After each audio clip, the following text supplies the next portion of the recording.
Karine, we've seen some real anger expressed by donors and Democratic officials, sort of how you guys have handled the president, shielding him away from impromptu settings and denying, excuse me, until last week that there had really been any age-related slippage. So I'm wondering if you guys have had a moment to reflect on that strategy, any regret over it, and if, you know, what you would say to folks who think it's arrogant for there not to be either changes towards that strategy or with some of the personnel that are around the president. And you're talking about the strategy specifically about who's around the president? Is that what you're... I think it's two parts, yeah. Right? One is a kind of small, concentrated group of aides that have been with the president for a very long time, and the other is sort of systematic decisions to shield the president from the impromptu moments that we've seen in previous administrations, whether it's press conferences or interviews or, you know, just being out in public more frequently. I mean, look, a couple things there, too. This year, the president has done more than 40 interviews, and unscripted, right? Those interviews are unscripted.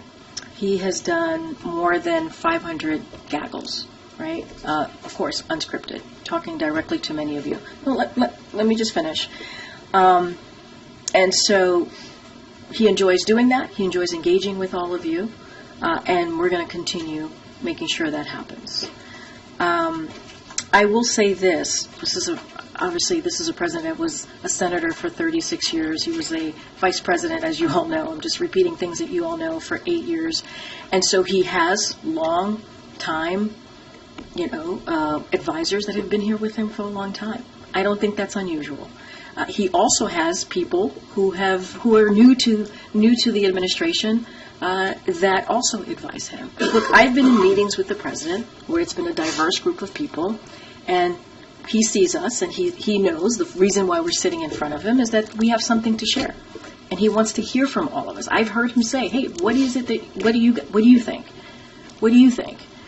And so my experience has been that world is indeed open, and that he does get to hear from a diverse group of people. That has been my experience.